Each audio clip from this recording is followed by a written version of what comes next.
Hello, and welcome to another episode of Black Joy in Bootstraps. I am your host, Phylicia Jimenez, and I am on today with the Mrs. Laverne Mickens. Miss Laverne, can you say hey for the people, please? Hey y'all, hey, how you doing today? Hey. I love it. Listen, today, y'all, we have a beautiful, I love all the topics that we talk about. I love giving this information to the community, but Miss Mickens, Miss Laverne, she is an expert in all things scholarships, grants, all the funding. Y'all, we talk about free money today. And so I am excited for this topic. And without any further ado, as per usual, let's go ahead and hop right in. Hey, Black Joy and Bootstraps, the podcast that you really need. Helping my Black community. Good vibes, good energy. Black Joy and Bootstraps, talk financial literacy. Love and education. Want to see my people elevated. Yeah. Hey girl, hey, how you doing? Good. Miss Laverne, please tell us a little bit about yourself and how you started just kind of transitioning into, I want to teach people all about grants and scholarships and free money and all the things. Absolutely. So I'm a mom of 5. My oldest is 27. My twins are 23. My youngest son is 20. And the baby, who's now in the midst of the scholarship college process, is 17.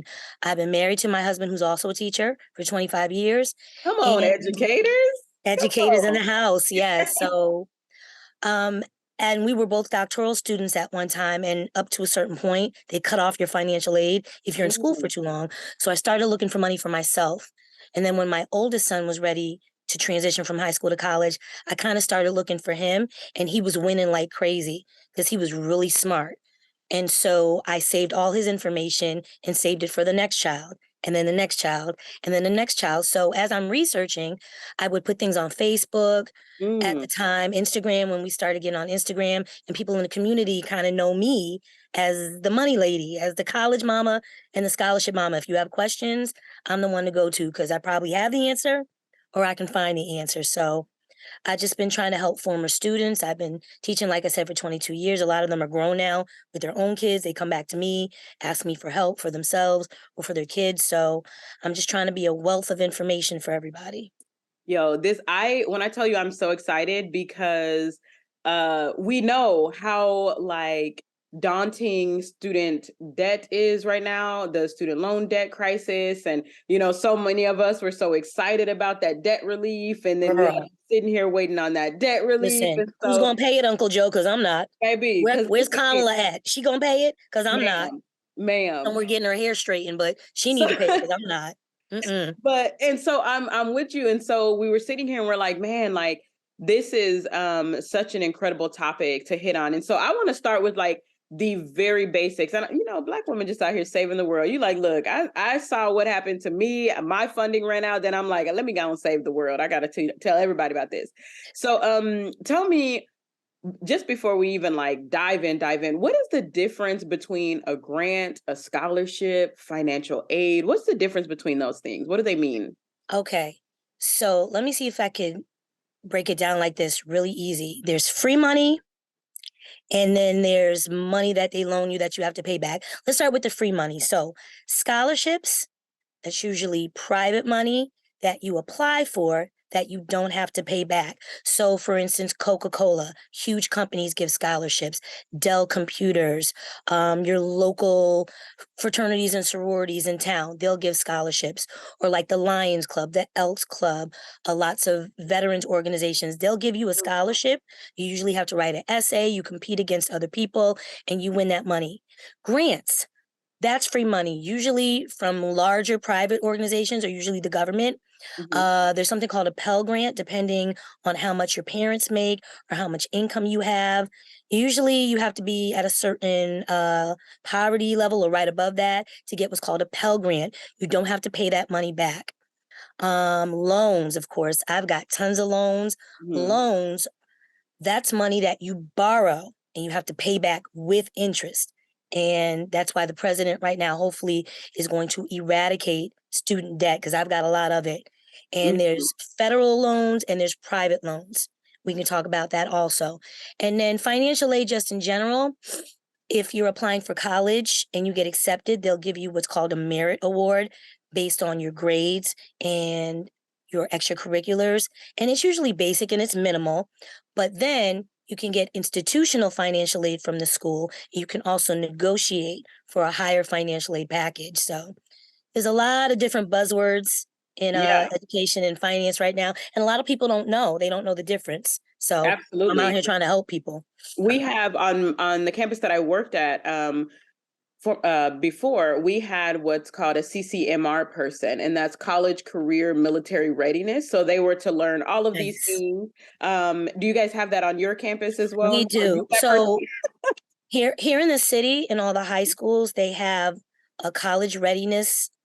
You have your guidance counselor who helps you just straight Mhm, grades in mhm. classes. Then you've got a financial aid advisor. Then they have a citywide College Now program where they're giving kids weekly updates on scholarships.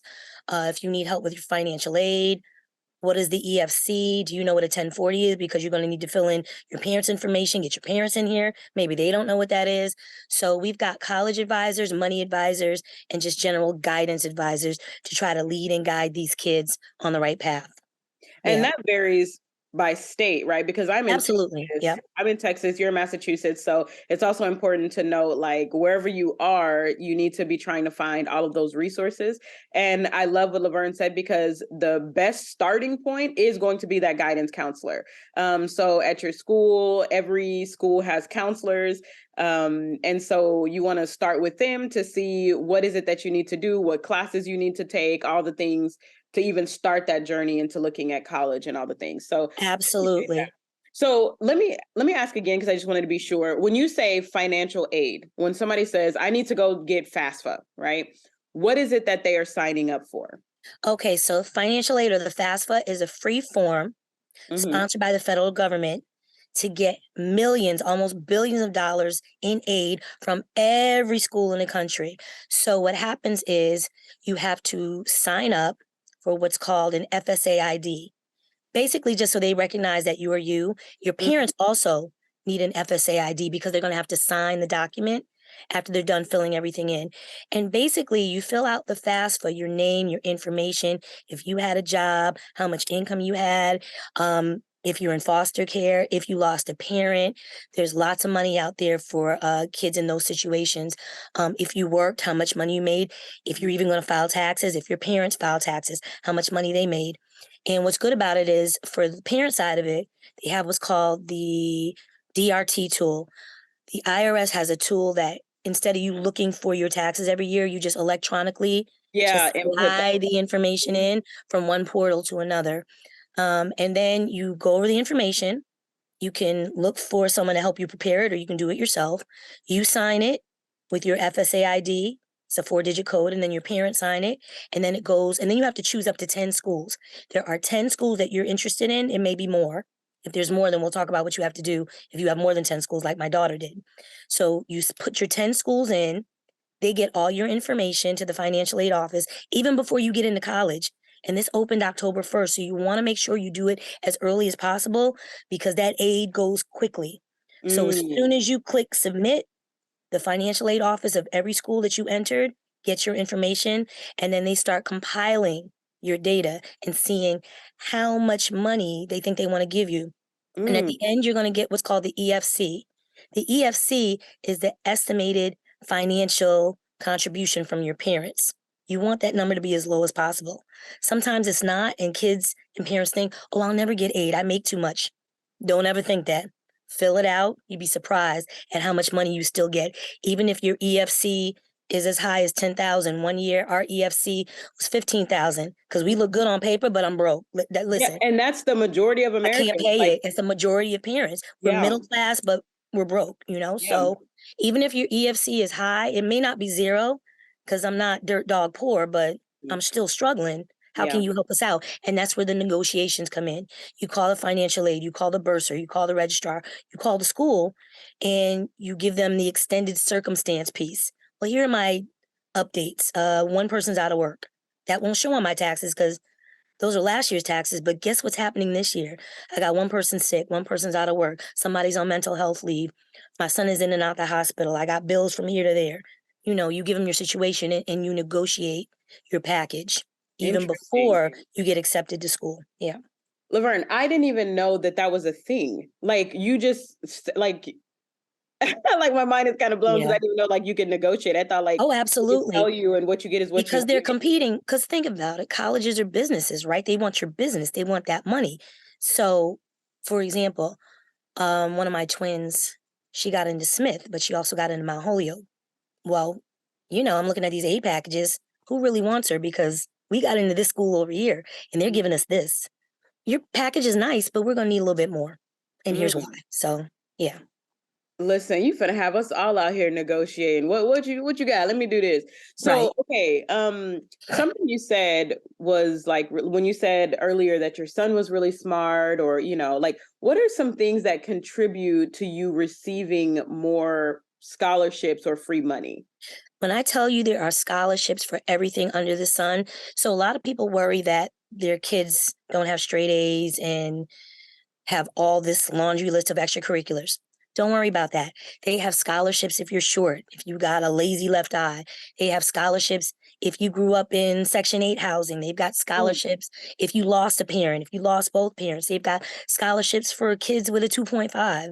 C average kids. You're not smart. Maybe you really struggled hard to get that C. I want to hear your story. They have money for everything under the sun. So, you've got your high achievers and your really competitive scholarships like your Pepsi's, Taco Bell, Coca-Cola. Matter of fact, I have to finish up one with my daughter today. Taco Bell has a video scholarship, Live Moss. Tell me how you're living out your passion. And she's a dancer and an artist. So we're going to take some video of her dancing, talking about doing her graphic art on her iPad. And then we're going to, clean it up, make it look nice and submit that. So if you are passionate about art or dance or in the environment or about race car driving, anything under the sun you can find a scholarship for. If you're black, if you're white, if you're brown, if you're yellow, it doesn't matter.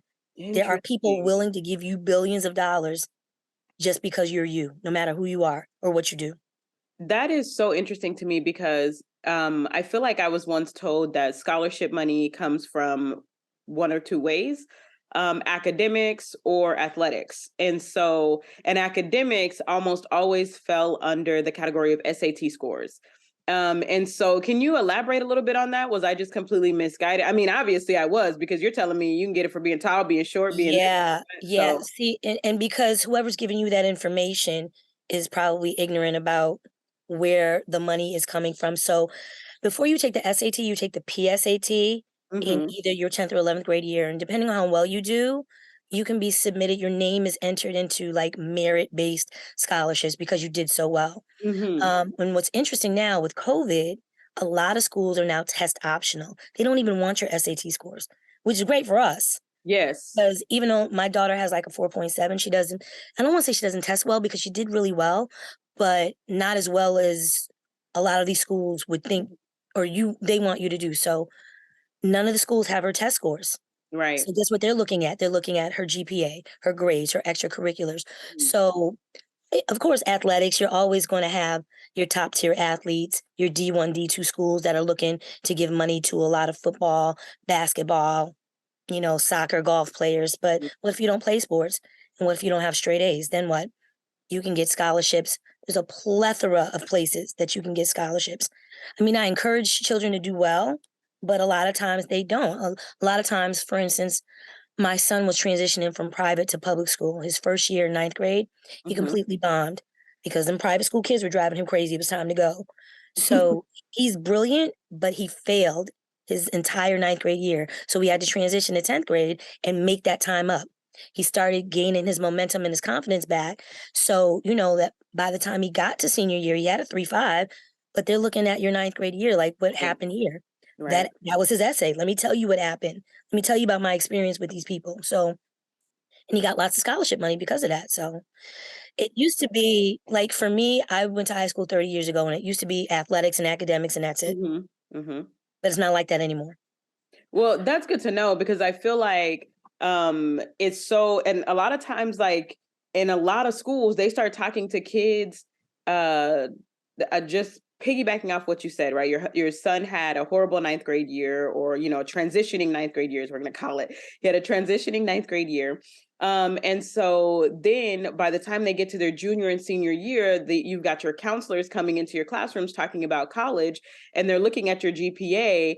And then now they kind of feel there's like this defeated feeling on a lot of our students and our kids, because they go, well, I didn't know this until junior year, that I should be trying to get good grades, that I should be trying. And I know it sounds silly, and a lot of people are going to go, how do you not know? But when you're the A first lot of kids don't know. Yeah. yeah, and when you're the first generation college goer, you don't know, and your parents don't know. And when you're the first one to be in this country, you don't know. And so, there's a lot of like deficits there that we are trying to fill in. And so along with that, excuse me, just to say, my niece is someone who, she took the PSAT, scored in like the 98th percentile, took the SAT, was in the like 99th percentile, brilliant child. And then COVID hit, and they were like, we're not, looking at this. And she was very sad, right? Like she was like, but I worked so I hard. worked so hard, right? However, she was also a student that was involved in everything. And so they looked, and it was a beautiful thing to also have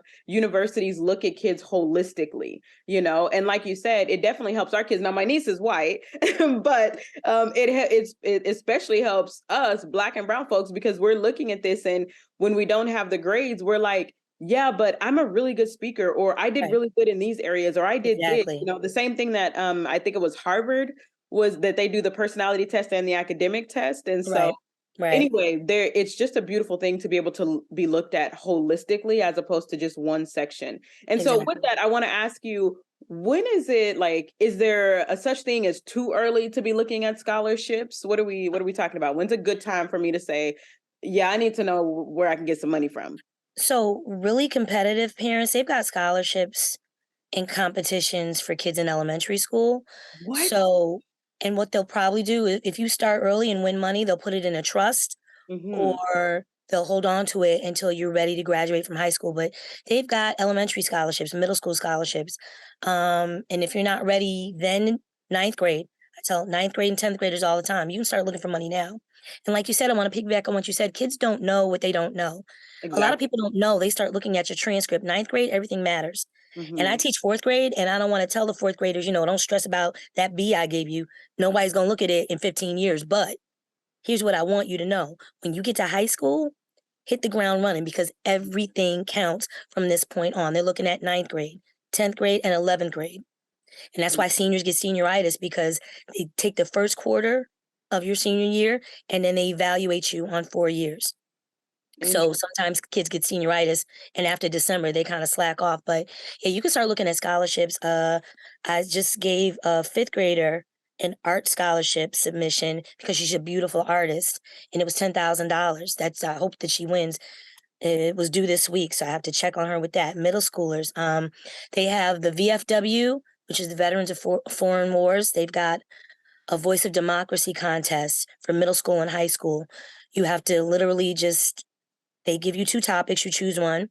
You write the paper, but then you read it. They want to hear your cadence. They want to hear your voice. You upload your submission, and you could win up to $35,000. My daughter's a finalist in that one right now. So anywhere from elementary all the way up to high school. And it doesn't stop. When you get in college, keep looking for scholarships. The search doesn't stop. You got to keep going, keep finding that money, especially if you don't get a full ride. Full ride is when they pay for everything. And very few people get a full ride. So you got to keep looking. Interesting. Okay, so let me ask something based on that too. Like, let's say I I'm not gonna have enough money. Do you always like recommend universities for students who aren't gonna get scholarships or grants or anything like that? That's interesting. So I'll put it to you like this. And what my daughter learned in her summer program, there's 3 tiers of schools. You should be looking for your reach school, something that you're reaching to attain. Hmm. Maybe you might get in, you might not. You've got your middle of the road school, and then you got your safety school, which is like your fallback. So for example, reach school for some kids might be Harvard or Dartmouth or Princeton. Your middle of the road schools might be like a Smith, a Mount Holyoke, a Vassar, like something like that, Amherst College. And then your safety school is your local state school, schools that are close to home. Because if you think about it, you can't travel out of state. You're going to be hit with private charges. And we can also talk about private schools versus state universities, because a lot of times state universities don't have the endowment to give you as much aid as they would like. And the private universities have huge endowments. And for example, one of my twins went to Smith, her balance was 0. Her sister went to the University of Massachusetts. We had a bill, but it cost less for her to go there, but they gave her less aid. So we had a bill every semester that we had to find scholarship money for. So I suggest that kids start with a list of 7 to 10 schools. They put their dream schools, but they also add safety schools. And then once you get in, see how much merit money they're offering, and then see if you can afford to go, because nobody should be breaking the bank or breaking their parents down just trying to go to school, because really, it doesn't matter where you go. Yeah. It just matters what you do with it when you graduate. So with saying that, like, is there a time where because I'll be honest, like, I often tell so I teach when I was in the classroom, I taught my kids about trade schools. I taught them about community college. I taught them, and even here, like when we talk about this, guys, like, I don't think y'all understand when we say, we throw college around, the word college and university, to kids all the time. They don't know the difference, and they don't know the difference between an associate's, a bachelor's, a master's, a PhD.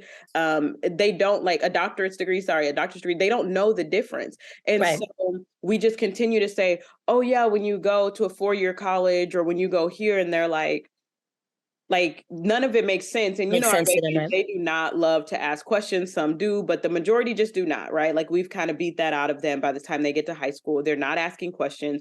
They're just kind of being like, maybe it'll fill in somewhere, maybe it won't. And so I always told my students, if you don't have the funding, go to community college. Exactly. And so, I'm grateful that you said exactly, because I'm like, was I wrong in saying that? Because No. I always and I love community college. Like, I feel like it's a great transition for students, especially, no shade. I was a general ed student. I didn't take no AP classes, no dual credit, none of that. I was not about that life. Right. Yeah, I was smart enough to do it. And then when they asked me, I'm like, I'm good. Like, no, I'm coasting. Pretty sure I graduated college with like a 2.5 or something. I mean, got out. Exactly. High school. College was way higher. Okay. And then my master's and everything. But I say all that to say, when we are looking at funding, right? And so you have these students that are like, my parents, like, I'm not going to be able to get a lot of funding. Afford it. Right. It is a smart, safety school, community college for a lot of the kids. Community college. My youngest son is at a community college right now. The best kept secrets around the country are community colleges, and they're slept on. Like, some of the best professors, some of the best classes I ever took were at community college. Like, I was at a 4-year school, and I got put out because I pledged a sorority and wanted to party. That's another story, another podcast, girl. So I got put out. Listen, my school was sick of me. I got put out, and they were like, go down the street, sign up over there, and then when you're serious, you can come back. So I went to community college, and it was the greatest 2 years of my life. My son is there now in a culinary program, and they have a partnership with the local MGM casino here in town. And he's cooking around here, chefing it up. The best kept secrets are community college, and they're inexpensive. And a lot of times they give a lot of in-house merit scholarship money, so you don't even have to pay anything. His entire last 2 years has been paid for because they see his talent, they see his passion. And the other thing is, this is a kid, every kid is not going to go to college. Let's just tell the truth. And that's okay. Amen. You don't have to go. Maybe, and a lot of kids are in these vocational high schools, but a lot of the general ed kids, maybe they don't want to go. Maybe you want to work on cars or braid hair or do nails, or maybe you want to cook. What are you passionate about? And figure out the avenue to get there. College may not be it, and that's okay. We need to start saying that. College and career readiness. So if you're not going to go to college, and military, what are you going to do? Or military. What are you going to do with your life? So community college is an excellent resource. And then once you're done with the 2 years, get your associates. You could be done, live your life, go to work, or you could springboard and go to that 4-year school if that's what you want to do. You don't have to do that. But they have a lot of scholarships for kids transitioning from 2-year to 4-year schools, if that's what you want to do, if you want to continue your education. See, my youngest son hated school. He was brilliant, but he didn't want to be bothered. He wanted to play video games all day. And, have these That's me. scenarios Mine playing is out in his video head. He didn't game. want to be bothered. I had Mhm. to bribe him to like go to your counselor. I think it was December of COVID. COVID hit and he was senior year. He's senioritis. He just wanted to get up out of school and he was sick all the time. He had a blood illness. He had sickle cell. So he just wanted to be done with school and just, he was over it. So he went to his guidance counselor. They had like, the school, some of the local schools in school signing kids up. He signed up and then they enrolled him on the spot. So he didn't even do the common app. He Mhm. didn't have to fill out anything. They accepted him just like that. And I'm like, wow, they're doing that now? Yeah, I think that's what it was for me too, like way, way, way back in the day.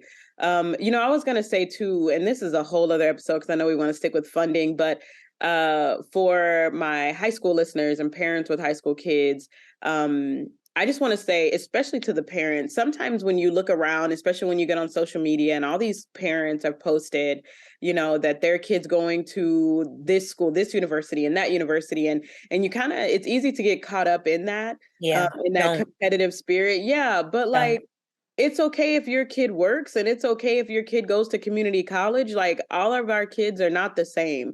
And so, and the kids start to feel that pressure when you're kind of like, oh, I want you to go here. And I love that you literally have, Laverne, you have a child for every occasion. You're like, this kid's Every doing this and kid. this kid's doing this.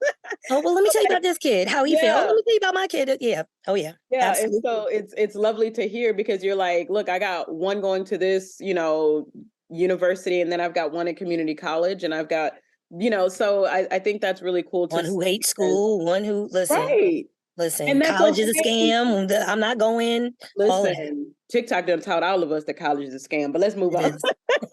But it is really cool to see because I think sometimes we get this stigma of like community college is not as good. And when I tell you the same for me, I transferred. I didn't finish my associates there, but I started at a community college and I loved it. Like Loved I it. loved every second of it. My professors were so chill. The classes were smaller. It was a great transition for me.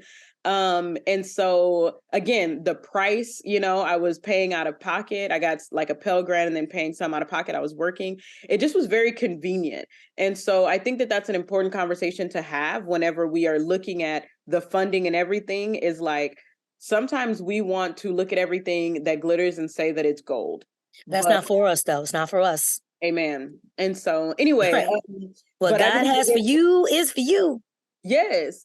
And so I really wanted to hop on that little soapbox really quick because I think I've seen it time and time and time again, especially if your kid is not getting the offer letters or has zero desire to go to college and then, or you're the kid in that situation. And it's like all your friends are going off to this university and you feel Right. universities and you feel left behind. Left out. Right. Yeah. And I want you to know that that's okay, that everybody has their own journey.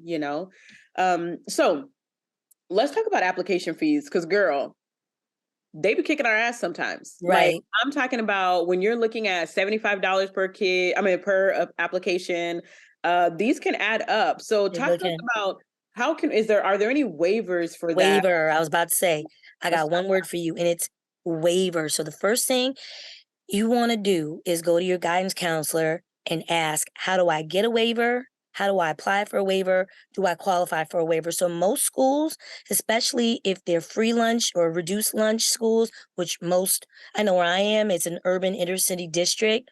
But even if you're not in an urban inner city district, go and ask about a waiver. Because in addition to the Common App and all the schools you apply for and the fees that they want, which they should waive, in addition to the FAFSA, the free financial aid form, certain private schools want what's called the CSS form. And the CSS form is like the financial aid form, but for private colleges. Some very top tier elite private colleges dig deeper into your finances, dig deeper into your business, basically. And that's $16 a pop. $16 per school. Mm. So say, for example, my daughter applied to 15 schools. Half of those schools wanted the CSS. So let's see, 15, half of that. Let me do quick math. 8. 8 times 16 would have been, oh, I'm not paying. So how do we get, go ask Will be an your amount that I'm counselor. not doing. If it's 5 cents, I'm not paying. But the good thing is usually when you get to the end of the application, they'll tell you what's your school. You have to put a code in. Oh, your school, you qualify automatically for a waiver. You don't Love, have to pay. If love. you don't automatically qualify, hit the pause button, save your information, go to your guidance office, and ask for a key or a code for a waiver. Because waiver all day over here, honey. Waiver. I'm not paying for that. Can everybody get a waiver, or is Everybody it can ask. You everybody have can not because you ask not. You better go ask and find out. Absolutely. ask? I like that. Because That's usually something. it's not, I don't mean to cut you off. Usually it's your school and the location of your school Mhm. and the makeup of your school. How many kids of color are in your school? Is it a high poverty area? Like I said, free and reduced lunch. It's like the makeup of your city and your district that Mhm. gets you the waiver, not your personal information. So ask your guidance counselor. Absolutely. So like Title I schools, Absolutely. Yep. Title I schools. I mean, I know I taught only at Title I schools, Me so too. um, Yep. I also taught at a school where they started this program where if you graduated from that high school, you got your community college for free. Wow. You could get, yeah, so like you could attend classes for free, and That's amazing. it was a very I mean, I love that school. It was one of the roughest in all of Dallas, and the kids were just phenomenal. Like Right. I don't even know how to explain it, but yeah, so that was a really cool program that they had set up that you could transition, straight into college at the community college. That sounds Um, amazing.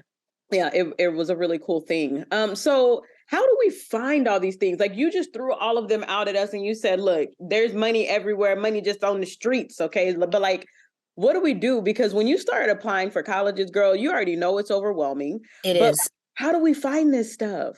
So, in addition to going to your guidance counselor and checking the websites of other high schools in the area, there are a few websites that have really, really good information. First thing you want to do is avoid scams. You should never, ever pay for a scholarship. If anybody's asking you for money, if anybody's asking for your social security information, that's a scam. Run in the other direction. That's number one. Number two, they've got a lot of no essay, jump in here and win this scholarship things. I don't want to say those aren't legit, but it's kind of like the mega bucks from last night. It's like a sweepstakes. Only Mhm. 1 in 1 trillion people might win. That's not a guaranteed scholarship. So these sites right here that I'm about to tell you are the ones that I've used, the ones that I love, that I've been using since my son 10 years ago was about to go to college. So the first one is scholarships360.com. That's a great source of information. Scholarshipamerica.org, great source of information. Another one that I just found recently is bold.org. And a lot of these sites will have you put in your profile information so they can cater the search for you.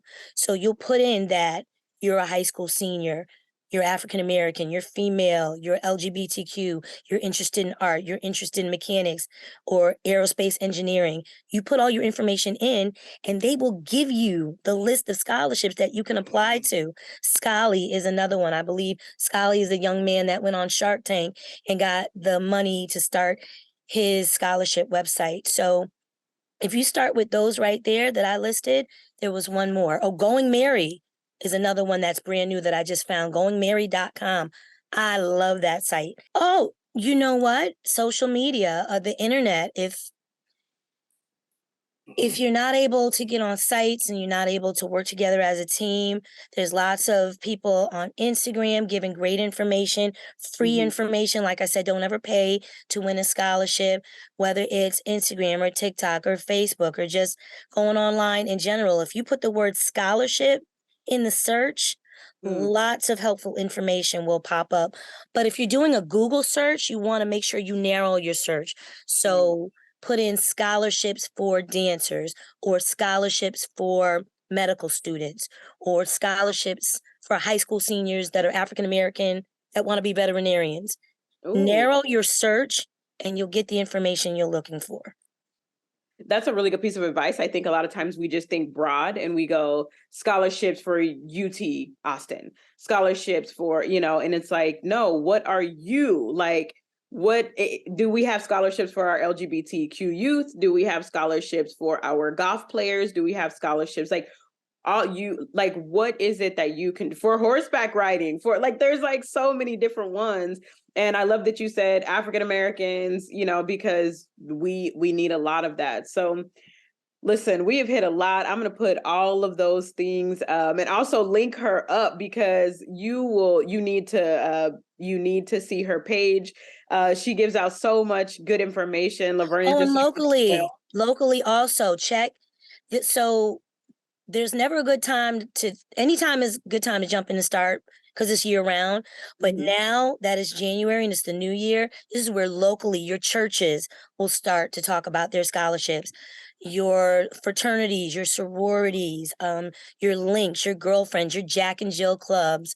Like I said, that Elks Club, that VFW, some of the Freemason organizations have scholarships.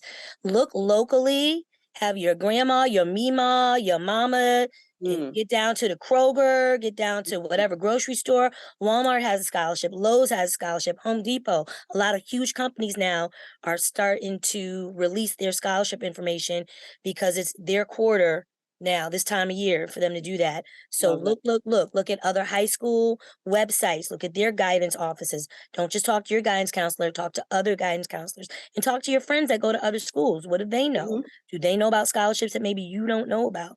Get all the information you can. And this is like a second job. Like I teach and work all day, but on my prep, I'm looking for scholarships for my daughter. When I And get that's what I home, I'm love. looking for scholarships for my child. Like it's a full-time job. And as long as they've got like a solid essay that you have to write for your Common App, you can use that essay and reuse it for scholarships. You can tweak it for certain scholarships. Have your child give you the essay and you do part of the work and you all work together. These kids can't do it by themselves. It's too much. It's overwhelming. They've got to go to school. They've got to go to work. They've got to apply to school. And then they've got to look for money too. Like they need Yeah, help. So, it's a lot. it's a lot. So, yeah.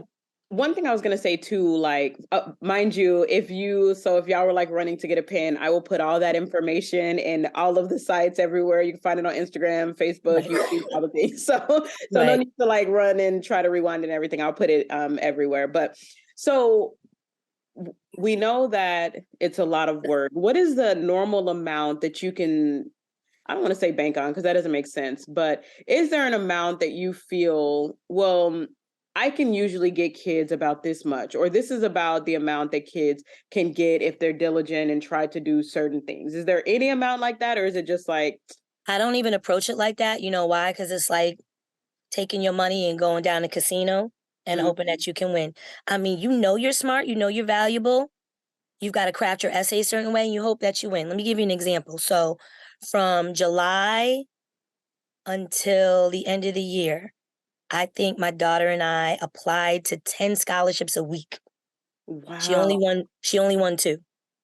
Oh my gosh. You Okay. understand what I'm saying? You never know what these people are looking for, but if you're a good writer, that's part of the battle right there. You got to catch them with the hook, the first few sentences, and then you've got to cater your essay. What do these people want? What are they looking for? I can tell them about myself, but am I passionate about it? Is my passion showing through? So you can apply. The more you apply, the more you win. I will say that. Yeah. For between August and the end of the year, like I said, we applied every week. She only won 2. She's got an interview tomorrow for our local MLK scholarship. And I just found out last night that she won 1 locally. So the more you apply, the more you win.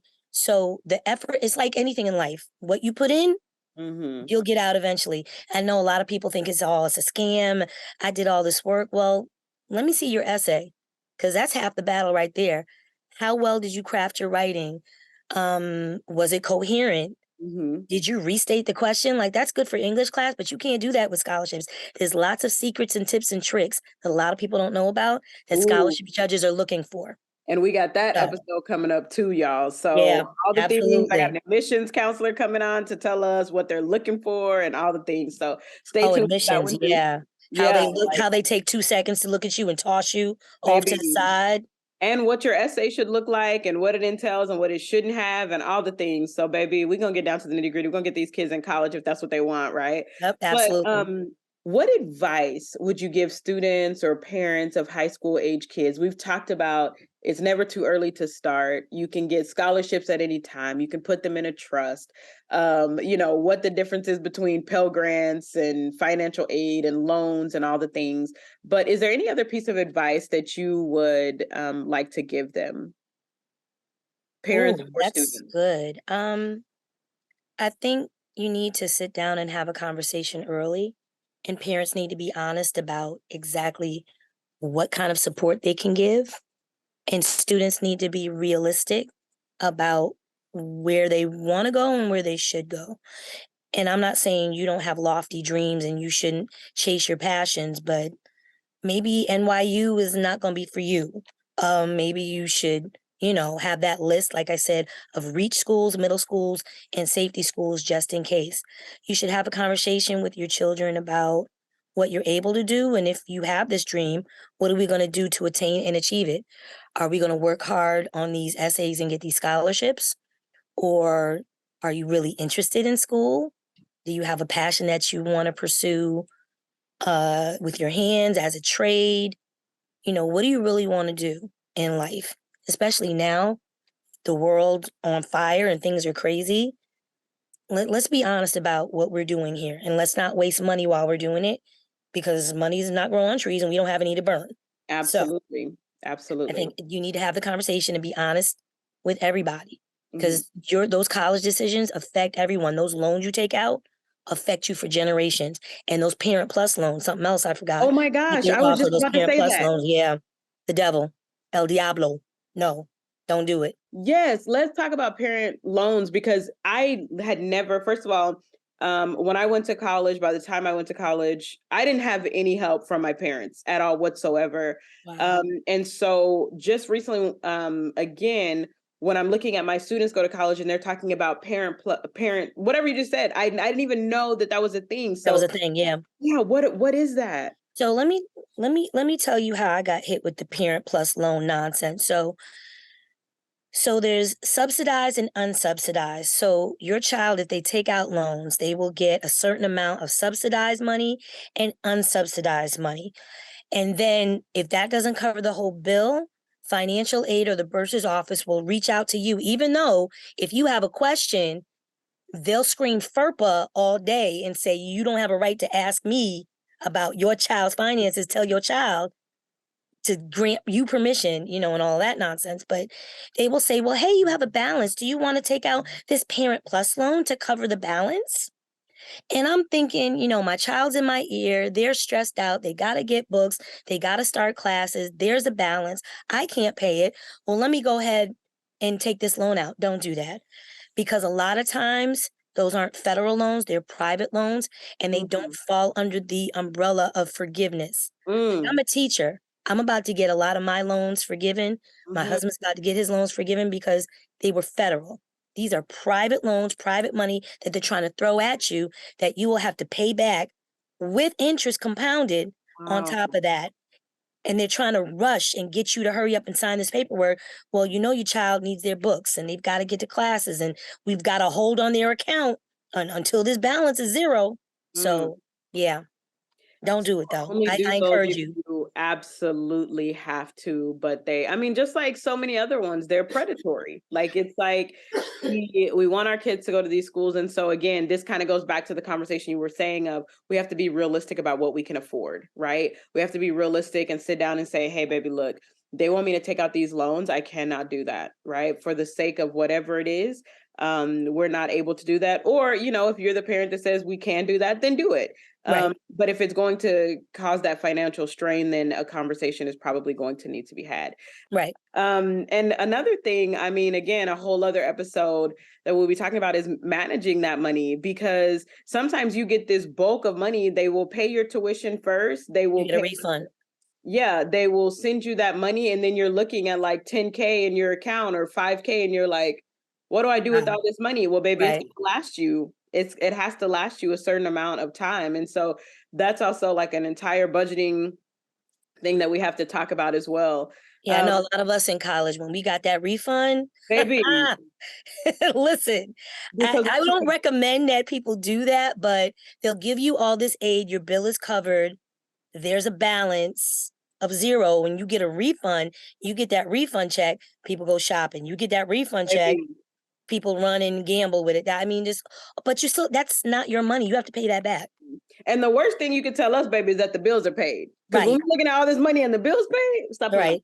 Stop playing with me. Time to go 'Cause, like, shopping. Right, this now becomes exactly. my money. But again, that's a whole other topic of like, we have to talk about budgeting with these students and our kids, right? As to when you get this money, you still have to spend responsibly. And it might be the most you've ever seen in your account by yourself, right? For a lot of kids, it's going to be that way. But we're going to have to figure out what that looks like over semesters and over a year of college for you. You talked about private and non-private schools, and the difference in the loans as well. Can you talk a little bit about that? What should we be on the lookout for, and what's the difference between them? So if you stay in state, so there's in state and out of state prices. So for example, I'm in Massachusetts and there are state schools here in Massachusetts. Matter of fact, we have an exam. That's another podcast, another topic. We have what's called the MCAS, a Massachusetts assessment exam that kids take from third grade, and then they have to take it again in eighth, and then in 10th to graduate. Have the same thing in So Texas. yeah, so if you pass it with a certain percentage point, you get tuition, but you have to stay in state. So my daughter did really well, and she's got a scholarship waiting for her if she stays in state, which she doesn't want to do. So your in-state schools like the SUNY system in New York or the University of Massachusetts system here, those are state schools. And if you live in that state, your tuition is lowered a little bit, as opposed to if you travel from out of state and you want to go to that school, then they charge you out of state prices.